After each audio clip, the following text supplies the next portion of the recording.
Esta charla es básicamente para que ustedes entiendan por qué en realidad se mueren las aves, ¿verdad? Rosemary acaba de decir que se golpean, ¿verdad?, cuando van volando, y eso es una de las cosas más importantes que hay que tratar de entender, ¿verdad? A la velocidad que viene el ave, ¿verdad? El golpe contra la ventana es muy importante, y esas hemorragias que les enseñó Rosemary en el cráneo son pues una de las cosas que terminan causando la muerte. Entonces, eso se llama trauma cráneoencefálico, ¿verdad? Es un término médico, y trauma es un golpe, ¿verdad? Cuando hablamos de trauma siempre es golpe, cráneo porque se van a golpear de primero los huesos del cráneo, y el encéfalo es el cerebro. Entonces, ¿qué es lo que sucede realmente fisiológicamente y médicamente cuando las aves se golpean? Entonces, lo primero que hay que entender es cómo es el cráneo de un ave. Si vemos el cráneo de un ave, como decía Rosemary, ahora son ojos con alas. Las cuencas orbitales de las aves son enormes, ¿verdad? Esta parte de acá es donde está alojado el cerebro. Estas son las cuencas orbitales, y evidentemente lo que tenemos al frente es el pico, ¿verdad? Entonces, lo primero que choca contra la ventana es el pico y los ojos. Y ahora vamos a ver qué es lo que pasa cuando eso sucede, valga la redundancia. Y toda esta parte de atrás es la parte ósea del cráneo donde se aloja el cerebro. Inmediatamente aquí abajo, que sería este dibujo que vemos acá, siguen las vértebras cervicales, que en aves varía mucho el número de vértebras cervicales. Entonces, para imaginarnos, el golpe inicial va a ser pico, ojos, y de ahí el impacto hacia las vértebras. Esta es una resonancia magnética de una paloma, donde podemos observar igual, ¿verdad?, parte de los huesos, donde está alojado el cerebro, y muy importante la salida, digamos, del tallo cerebral y el ojo. Como pueden ver, el globo ocular abarca una porción sumamente importante del cráneo y se ve muy afectado cuando las aves se golpean. Entonces, principalmente vamos a tener tres cosas, que es lo que vamos a hablar ahorita, que sería el cerebro, los ojos y después de ahí la médula espinal. El cerebro de las aves tiene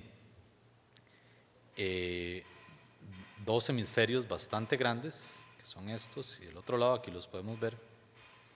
Y estas en verde que se ven aquí son los lóbulos ópticos. Esas son las áreas del cerebro de las aves que están encargadas de recibir la información de los ojos. Los lóbulos ópticos de las aves son exageradamente grandes comparados con el resto de vertebrados. Posiblemente muchos dinosaurios eran similares, pero en el caso de las aves es así. Y esta parte azul que vemos acá, como con rayitas, que es esto mismo de aquí, es el cerebelo, que también se puede haber afectado. Al igual que esta parte de acá, que es la parte ventral del cerebro, y esto de aquí, que es la médula oblongada, esto verdecito, que es igual a esto de acá, es de donde salen los nervios craneales que inervan los ojos, los oídos y otra serie de cosas que también se ven afectados a la hora de que el ave se golpea. El cerebro, entonces, tiene la masa, digamos, encefálica, que es lo que llamamos el parénquima cerebral, y va a tener una gran cantidad de vasos sanguíneos que lo irrigan, ¿verdad? Y además, un líquido especial que está dentro del cerebro que se llama el líquido cefalorraquídeo. Entonces, son tres componentes que están dentro del cráneo, que es muy importante para entender lo que ocurre. Entonces, a la hora de que el ave pega contra la ventana, vamos a tener un impacto inicial sobre esa zona. Ahí lo que se va a ver afectado son los ojos principalmente y la parte anterior del cráneo. Pero la onda de choque se va a ir hacia atrás y va a terminar causando un contragolpe. Se llama el primero, este de aquí, se llama golpe, y este de aquí se llama contragolpe. Entonces vamos a tener un impacto, eso es por pura física, ¿verdad?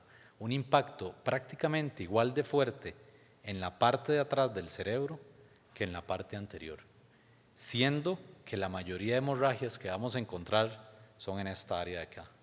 Y eso es casi siempre por el contragolpe. Esta radiografía, esto también es una resonancia magnética, es de un carpintero, que tienden a tener el cerebro muchísimo más hacia atrás en el cráneo, ¿verdad? De hecho, esto que vemos aquí es parte de los músculos de la lengua. Entonces, esta parte es esencial para entender por qué se mueren. O sea, mucho del daño cerebral finalmente va a ocurrir por este golpe de aquí atrás, el contragolpe. En inglés lo pueden encontrar si buscan literatura como counter cope. Entonces, cope and counter cope. Entonces, el daño inicial que va a ocurrir, el daño primario, pueden tener, bueno, una cosa que no se ve acá, pero básicamente el cerebro antes del cráneo está recubierto por las meninges, que son una capa que separa el cerebro del cráneo, y hay una parte de las meninges que se llaman la dura madre. Entonces pueden haber laceraciones durales, que es en esta parte suavecita de las meninges, laceraciones en la piel, laceración es una herida, hematomas, que es la salida de sangre hacia una cavidad, las contusiones y sangrado epidural y subdural. Eso quiere decir debajo de las meninges. Eso es lo primero que vamos a encontrar a la hora de que se da el golpe. Pero en segundo lugar, una vez que ya ocurrió el daño, digamos, mecánico o físico, los neurotransmisores cerebrales van a aumentar la actividad. Entonces va a haber un aumento en la actividad de los neurotransmisores y eso va a generar mucho mayor consumo de oxígeno y va a generar una cosa que se llama especies de oxígeno reactivas, ¿verdad? Esos, unas moléculas que al final lo que terminan es causando un daño muy severo celular, muerte celular, que se llama necrosis, y otro proceso de muerte celular solitas, las células, que se denomina apoptosis. Entonces, y se van a producir otras sustancias llamadas citoquinas proinflamatorias, y a la hora de que se producen todas estas tres grupos de sustancias producto del daño, eso empieza a causar deficiencia de oxígeno en el cerebro, muerte celular, y finalmente la muerte celular va a terminar causando muerte del ave, ¿verdad? Esto puede ocurrir inmediatamente por la cantidad de hemorragia que hay o puede ocurrir después, ¿verdad? Entonces, una de las cosas que ocurren, ¿sabe? Si el cráneo es una bóveda muy fuerte, ¿verdad? Es puro hueso, los tres elementos que hablamos que están adentro del cráneo, que son el cerebro, la sangre y el líquido cefalorraquídeo, están en equilibrio. Cuando alguno de los dos aumenta, entonces aumenta la presión intracraneal. Y el aumento de la presión intracraneal es lo que termina causando también mucho la muerte, provocando edema cerebral. Edema cerebral es salida de líquido hacia el cráneo.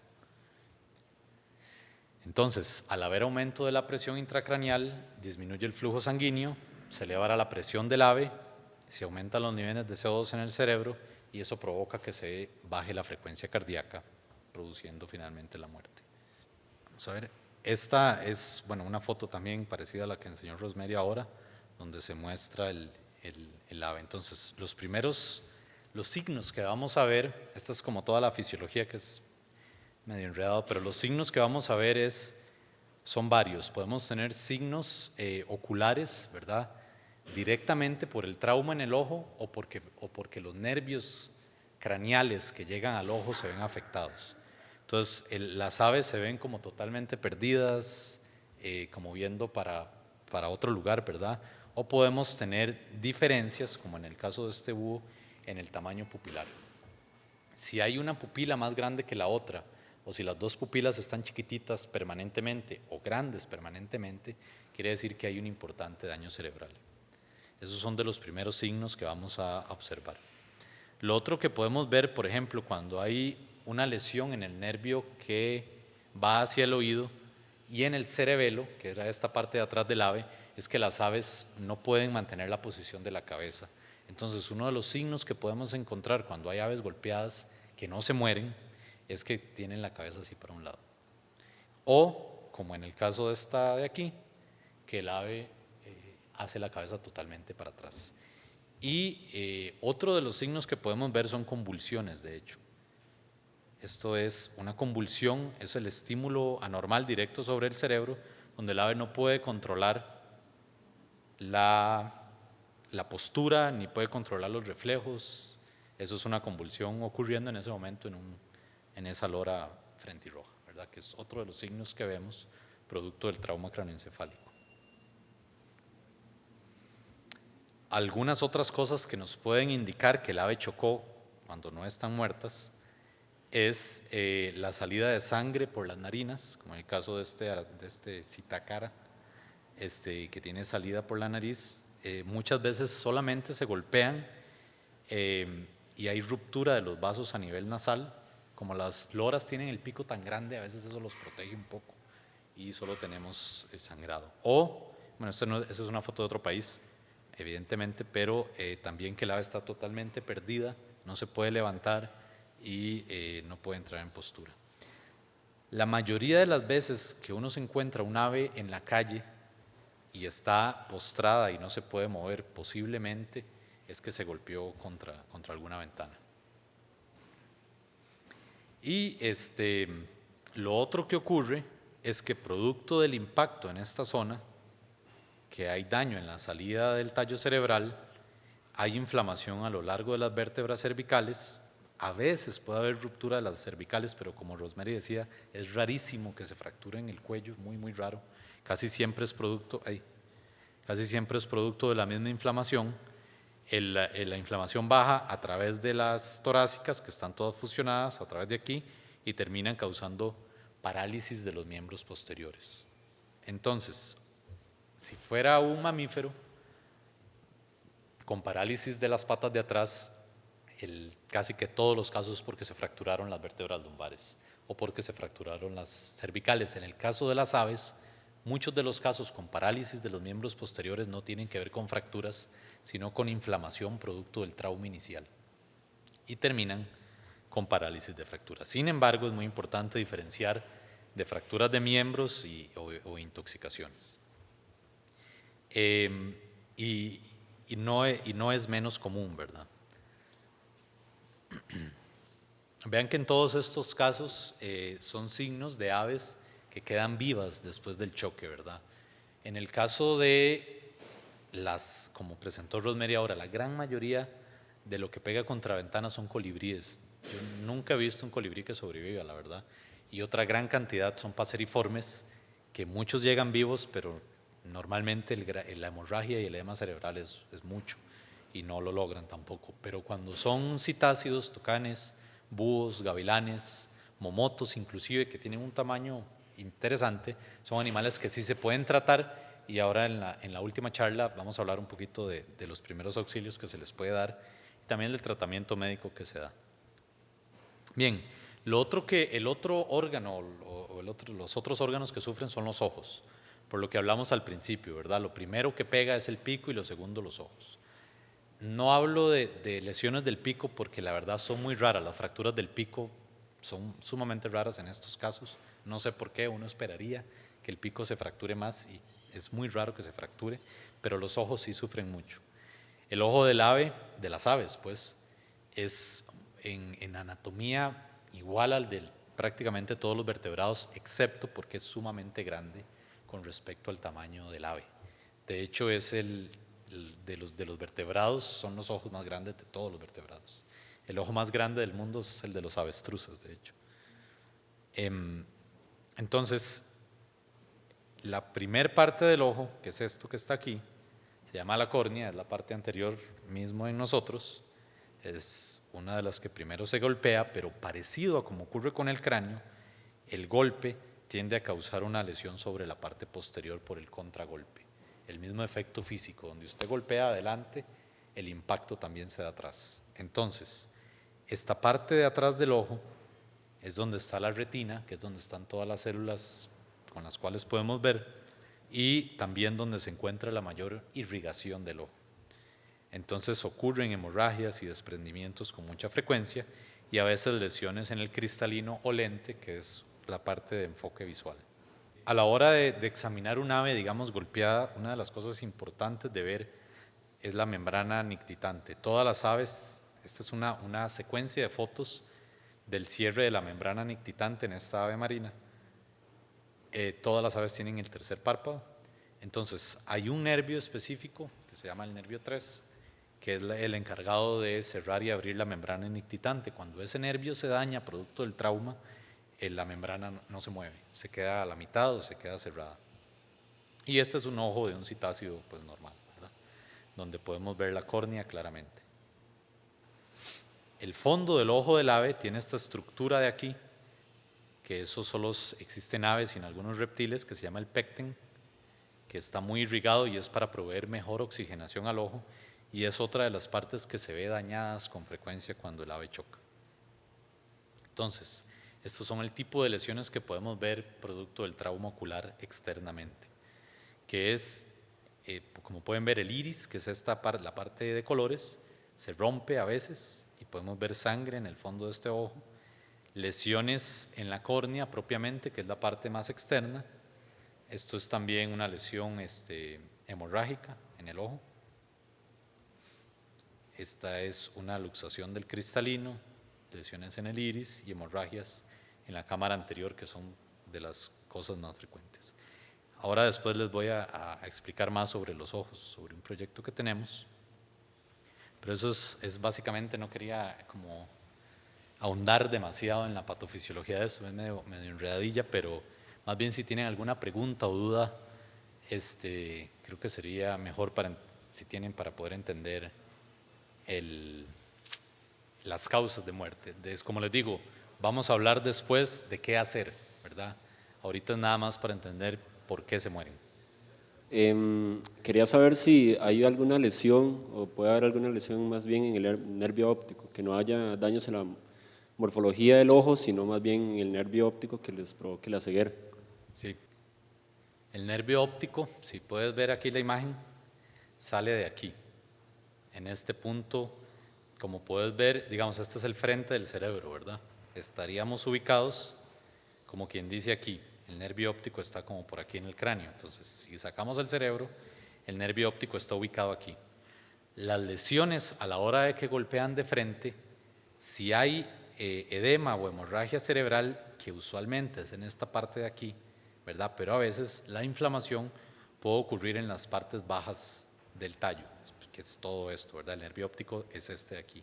Entonces, sí puede ocurrir un daño directo por inflamación secundaria en el nervio óptico y en el resto de los pares. Hay otros 3 nervios que inervan los ojos, que es el 3, el 4 y el 6, que serían este de aquí y este de aquí, que también se pueden ver dañados producto de la inflamación secundaria del golpe cráneoencefálico. Entonces, neurológicamente, el ave, si no hay daño ocular, podría no ver nada si se daña el nervio óptico, que es el 2, pero también podríamos tener problemas en el movimiento ocular, en el parpadeo, en el movimiento de la membrana nictitante, si se dañan el 3, el 4 y el 6, ¿verdad? Y además, si se daña o si se inflama los lóbulos ópticos, que son este de aquí y este de aquí, que eso sí ocurre con mucha frecuencia, la transmisión de información a la hora de poder ver tampoco se daría. Entonces el ave podría no estar viendo nada, aunque los ojos estén bien, porque los lóbulos ópticos están inflamados. De la actividad tendremos espacio para más preguntas también. Buenísimo.